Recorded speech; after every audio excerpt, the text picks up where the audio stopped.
So now that we've looked at the footage extensively, we're going to move forward and examine how they did it. And one of the first things we should look at is the film gauges and how it was utilized to make this happen. Film gauges refer to the size of the film, 16mm, 35mm, 70mm, as well as others. 70 or IMAX, it depends if the film is sideways or vertical when it was used to capture. How do these film formats compare to each other? Basically, you use a large film like IMAX, then you can use a smaller to recapture it by using the optical printer and have plenty of resolution for the smaller format. I believe the Apollo footage, TV camera footage, was originally captured in 16mm and then optically printed of sorts with the TV camera. It was transferred to TV, video in other words, and here you can see the difference in resolution. Clear, plenty of resolution in the 16mm, and on set, this probably was rigged so that it was underground or transferred via wire.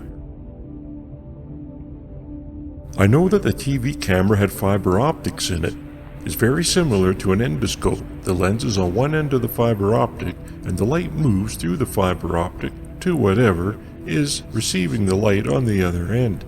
For instance, film. And that allows it to travel distances, and that explains why we have this lens distortion on the side. In fact, more than just the lenses themselves. This was all captured on a set. Huge set, multiple sets. There was probably a set for every location where they went to.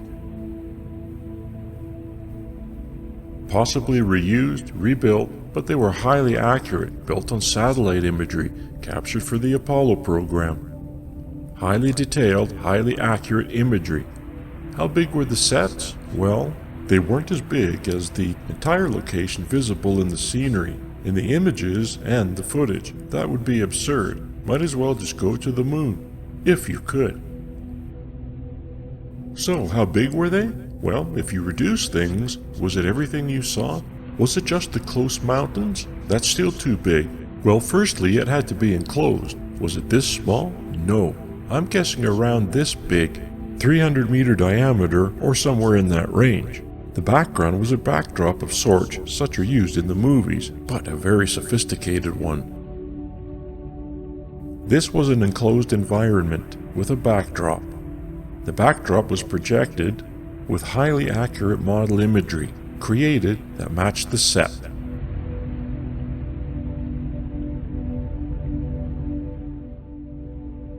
Everything highly accurate to what the moon looked like, as accurate as possible, and then the higher detail was built up based on what they saw.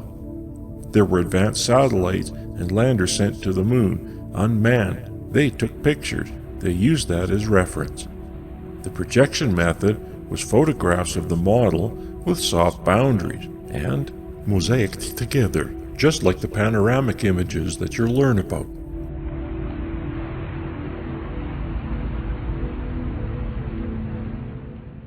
Because of the nature of the moon, the grayscale, the boundaries are fairly easy to do. Here you can see mountains in Cinerama. It's very similar to Cinerama technology in the 1960s by Douglas Trumbull. And here you can barely see the boundaries. In the sky you can't see them at all. You can only see them because you know they are there, and when you use a little more of your imagination, you can improve them. At the bottom you can't see them here, at the top you can. Here you can see the size of this projection compared to the audience. This is a graph of the setup. There are 3 projectors. This is similar, but not necessarily, how it was accomplished on the moon set. But they had a camera on a model, turning around taking pictures around the location. And what a projection allowed them to do was to change the image on the backdrop as they needed. And these are huge projections, but that's not a difficult thing. As you can see, these are movie projections. The backdrops on the moon sets were still images. And here is a calibration for the 3 projectors. They were projected and used that to calibrate the placement of the images on the screen, and no doubt they did that for the backdrop. This is an example of the moon model, and you can see the lighting. You have multiple lights, as the light like the sun, and there is a boundary, but it's barely noticeable on this very simplistic model, and this is not an uncommon thing. You can see this in Star Wars, and it had a backdrop for their Hoth scene, and that's because it was all white snow. It's not that hard to make that look real enough, especially if it's on the moon. No one's ever seen it before, and it's just grayscale images. This is a real Apollo set, built outside. There's a giant rig that holds up the lunar module. So they practice landing the thing. It's a cheat, because it's hanging on wires, and so it's not going to flip over. There's doubts the thing would actually work.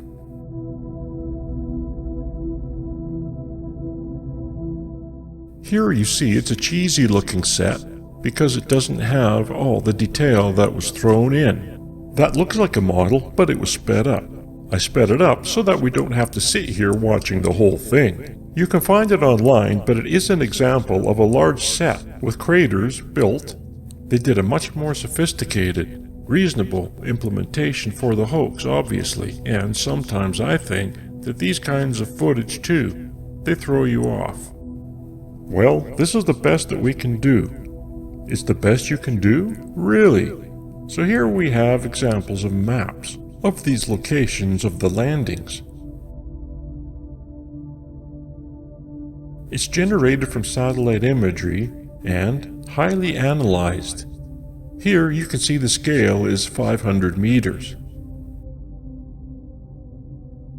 And you can see this kind of stripping. That's from the satellite passes, multi-passes, and we're probably not seeing the full resolution they had access to. Here is about the scale of the set that I'm saying. The size, you can see that undulations there. You have plenty. You can fake rocks and small craters if that's what you need to do, but who's going to know? Even today, they don't have satellite imagery that gets any more detail than that, unbelievably. At least we're not shown it. And here you can see the analyzation of the imagery, gridded. You can use that. Grids are great for reproduction, and smaller grids. Here is an extraordinary thing in Cinder Lake, Arizona. They used explosives to create craters based on the ejecta and so forth. This is an accurate reproduction, life-size, of the moon's surface to a large degree. There's the actual satellite imagery on the right. This is the stripping that came from the satellite processes that were joined together and mosaicked. And on the left is the reproduction. And that's a huge reproduction, but not as big as the set I believe they created for doing the fake footage. But this is an extraordinary thing. It shows you the accuracy of the moon mapping and their ability to reproduce it. Here is a computer model based on the mapping. This is what Bell Labs created. They used it to plan out where they would go with the rover or the slopes, too steep and so forth. Why not use it to plan out vantage points for cameras and so forth? What you want to see and what you don't want to see, where it's going to be problematic, and to plan out the sets. Everything was in place. The full simulation program, full mapping program to create these highly accurate sets, and much better than anything that was actually used in the Apollo training program. And this is some supporting documentation for those Bell computer images.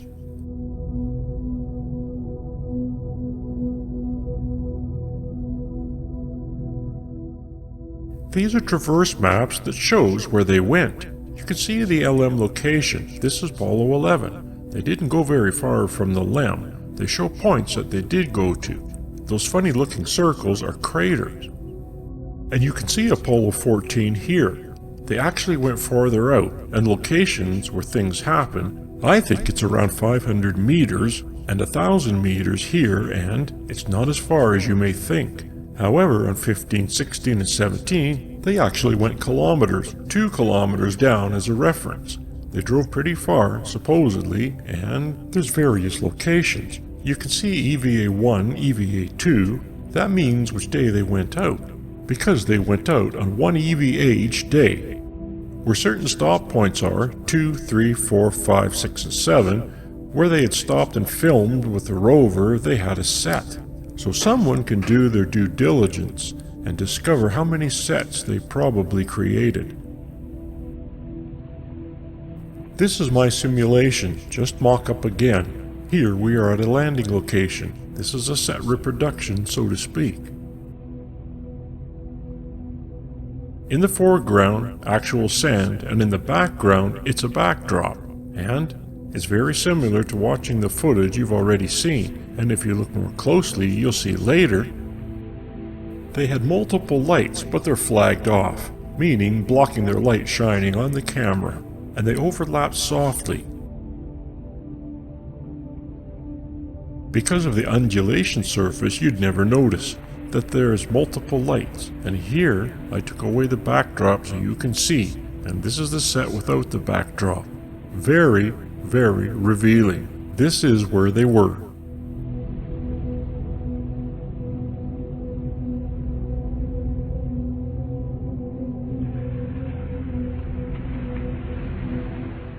I bring in the backdrop with my colorful grid so that you get a sense of the wall. And because of the nature of the moon's surface, you lose distance, perception, and so forth. So they got away with it, a lot of that. It helped them, in other words, because you can't tell how far away they are. No one really knows the makeup of the moon anyways, and none of the footage was used for reference. You can't use it because there's no reference as to exactly where you are, so any discrepancy can be sold off as, we don't know where the camera was. There was no GPS, they don't know exactly where it was. So there we are, on the moon's surface. The model is used to create the imagery in the background, and identical reproduction to that scale for the set, sand, and so forth. There's a hole in the wall if you need to put the light for back so no divergent shadow.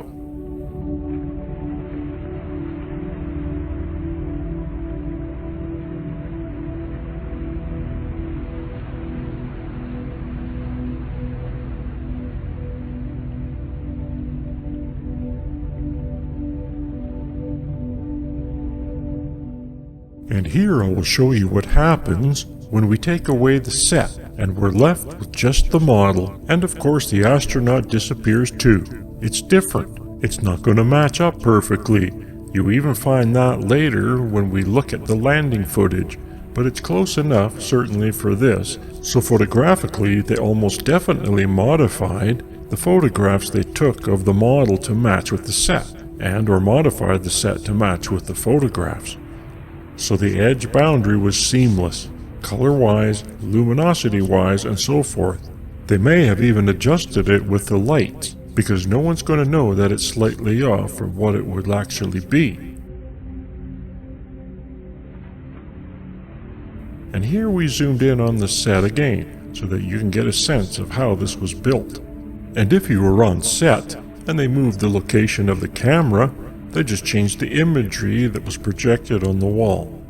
With their model, they could shoot from any location they wanted and create a circular set of imagery.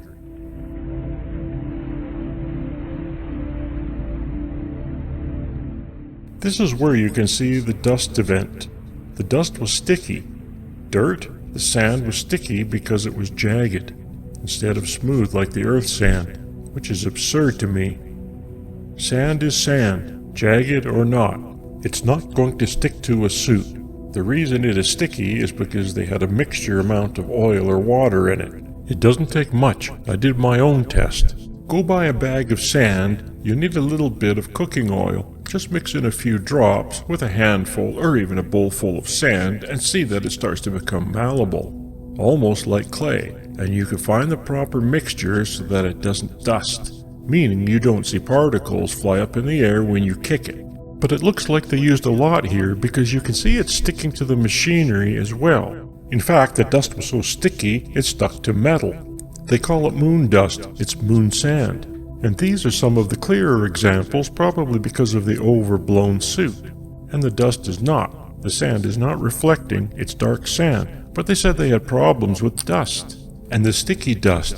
And here you can see other examples later on when I show miscellaneous set stuff. You can see how the sand behaves. Oily sand. Oily, watery sand. Oily, sticky sand.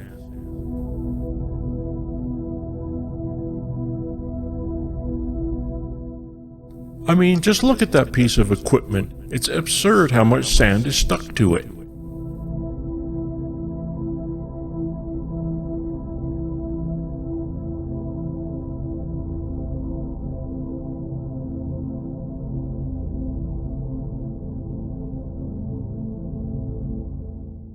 Here, it looks like he's been playing in oil. Perhaps the leaky seal from the rover's hub is spraying oil on him. Who knows?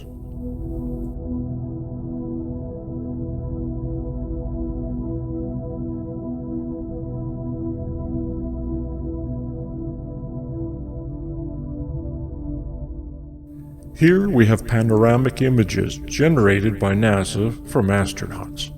They did what I call a panorama dance, where they did this odd little dance in a circle as they bent their knees and tilted the camera upwards, because it was the only way that they could change the vertical aiming of the camera, and they have quite a few panoramic images here. Here are some multiple ones from some sets and single ones from other sets, and so this is another tool for enterprising young people to more fully recreate the sets that were used. I'm separating them here. The top ones I won't be looking at, the bottom ones I will be looking at.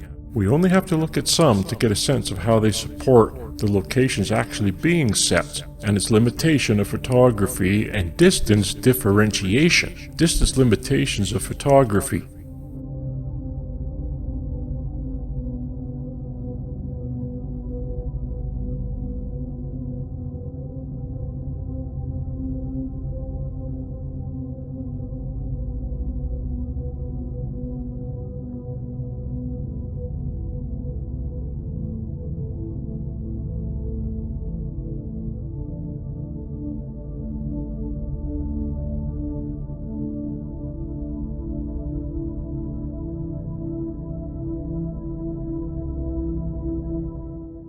These are the photographs that we'll be looking at.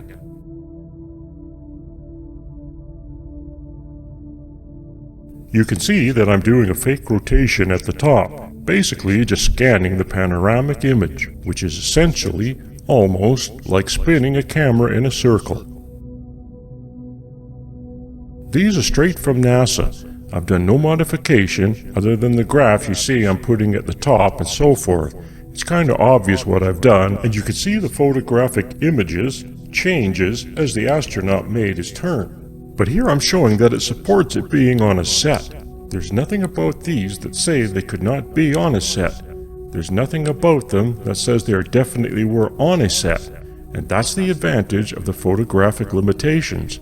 And the nature of the moon landscape is just gray. You know, it was light, shadow, undulating surface, and you can't tell. There's no trees to tell you which directions the shadows are going. If the lighting is changing, there's no atmosphere to show you the distance.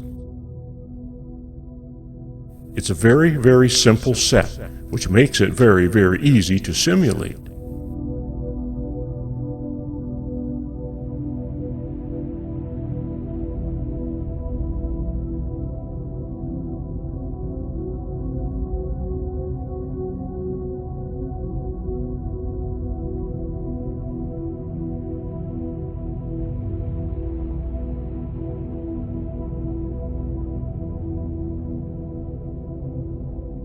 They are showing hills here, but there's no problem creating hills on a set. You can use wood as an understructure or dirt. These are simple things to do. It's not a big deal. And these are enclosed sets. They have to be enclosed to control the environment so no wind gusts and so forth occur. But that can be a tent. It's not a big deal to create a large structure like that. And the only thing above them has to be a crane, a simplistic crane holding up the astronaut's wire. So these are far locations. Looks like we're looking so far out there, and it's just a simple set. a blend to the backdrop that is not as simple.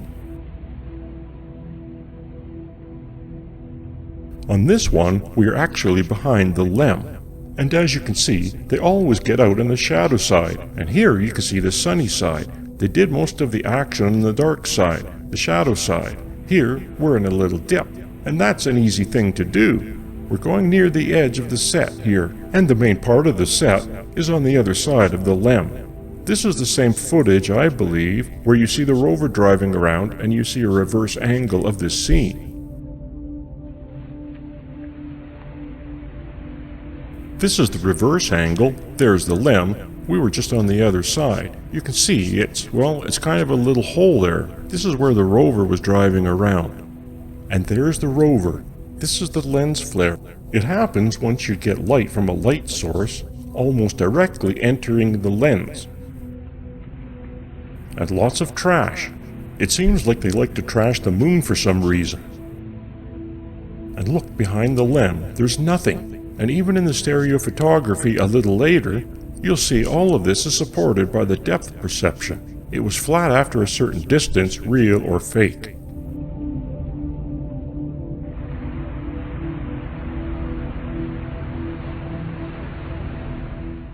It looks like we're looking past a hill, and its distance back there is easily reproducible on a set with the projected backdrop with the technology they utilized. There's our dividing line. I'm not saying that these are exactly where the sets ended. I'm saying that they could be where the sets ended, and it would work.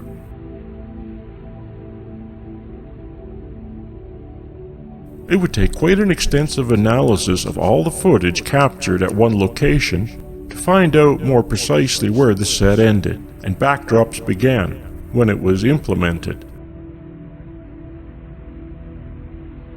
There's nothing more that I would love to see as if some enterprising set people or young person, i.e. Blue Earth thing, would go through the trouble to properly analyze one set. It would be very neat to see. Here we are in a crater. Building a crater is not that big of a deal. You can make it out of a bunch of dirt piled up, wood, or modeling material.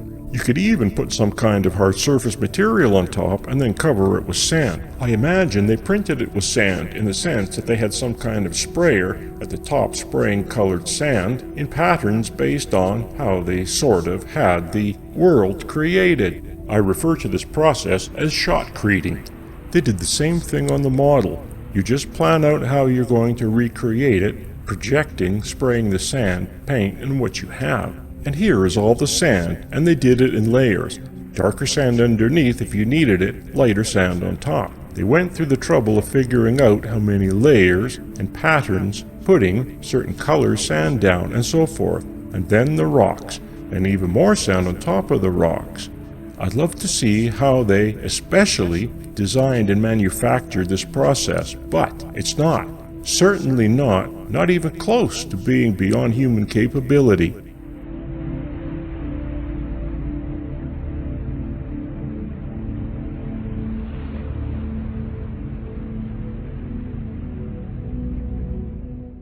So here it looks like there's hills in the background. It's hard to see before, but now I have to remove the hills and pan over the right, and you can see the rover over there.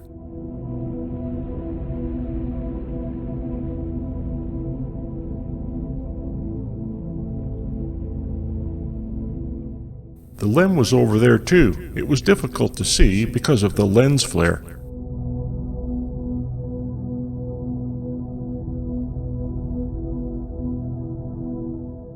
So when it comes to the nature of this panorama, it looks like you're looking at a huge landscape. You're not. You're looking at a circle.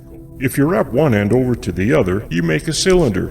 And that's more accurately what you're looking at. This is why I did the crop version and the panning. I mean, we're actually not panning per se.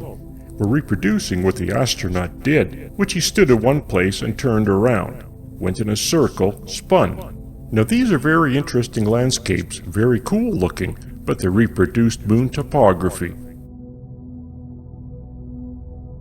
And the more specific details of every rock and so forth, perhaps they had highly detailed imagery. That would be a smart thing, but they had limitations. That was all made up. And we haven't gotten any kind of actual highly detailed reproduction of the actual location from telescopes or satellites since this time. Again, another faraway landscape, but it's just a set with a backdrop, nothing more. Here is a little crater.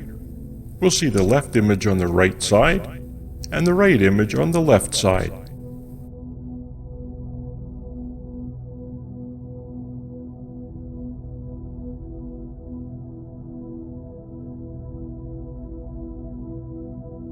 And now we get to the stereophotography. There are 3 ways of doing stereophotography. I have chosen the red-blue, but there are several ways of achieving this. For this example, you will need glasses with red and blue lenses to achieve divergence. Or try putting cardboard between the 2 images, so only the left eye sees the left image, and the right eye sees the right image. There is convergence where you can cross your eyes until the features match up, and using your brain, merge the 2 together. And the top left, I'll show you which ones you're currently doing. I'm showing you all 3. It's an opportunity. I suggest you pause as you want to see one, and look carefully at these with the yellow arrow. It shows you where the split line is, and you can definitely see, certainly some. These are panoramic images overlap. They're not ideal. I didn't modify them in any way except maybe to rotate and scale a little bit so they were more closely matched, but it's good enough that you can see that there's a flat plane, and after a certain distance, and stereo. My understanding is stereo, after 30 feet, the human eyes, as 2 inches apart, cannot discern any kind of divergence, meaning details look like they're no longer stereo. If you move your head, of course that changes, but you're changing what we just established. If you're standing still and looking at a feature, and after 30 feet you're not going to see in stereo, no divergence. And that serves them well, because that ain't very far. The way the astronauts turned, it's possible there's more than 2 inches between the image, as far as where the camera was when it took the images. Perhaps it could go further, but it's not going to go 100 meters, not before it flattens out. And none of this imagery shows it's going that far. You can see they don't go very far before it goes flat. So, the stereo images are certainly not proof it was on the moon. And they supported it was a set. Not proof it was on the set, but they supported it. Some of them are extraordinary, and we'll get to those near the end. You'll see that.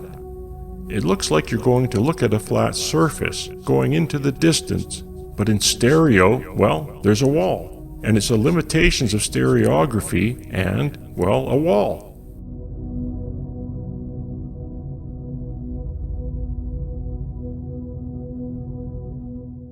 And the split is not necessarily where you think it would be. You can look and see, and look at the stereo and see where the split is. I added the names of the source photos at the bottom so that you can look on the NASA website at your own convenience. You can also use the cross-eyed method to bring these photos into a 3D view. Here's the rover. Just look at how close it is to us. It doesn't go very far in front of the camera.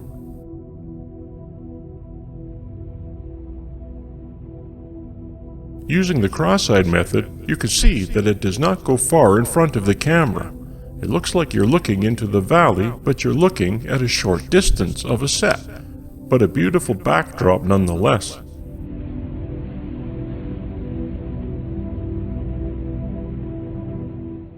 Here we are looking down a hill, but we don't go very far before we lose our stereo.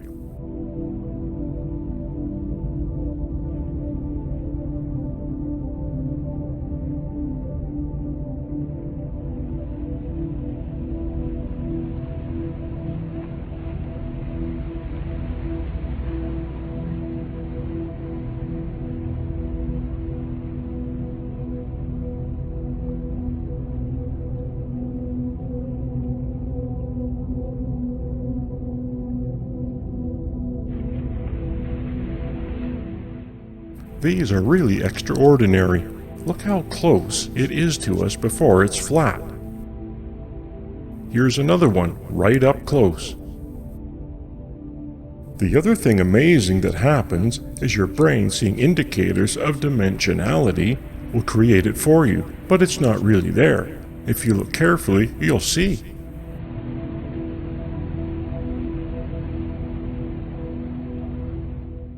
This photographing was not designed for stereo. It was designed for panorama. So they almost did very little stereo photography. They did detail images on the ground. So this is using information photography in an unintended way, and we are doing our best to extract information from it.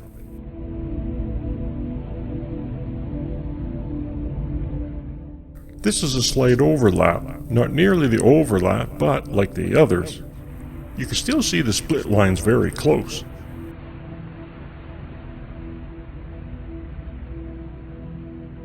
This one could have been a model, and it's a zoom in of a background. There's no stereo here that I can tell. If there is, there shouldn't be. Zooming doesn't change stereo.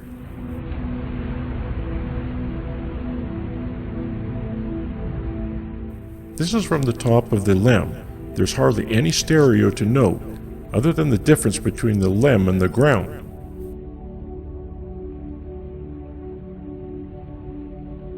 This is an example taken from two different locations, so you can kind of extract some stereo.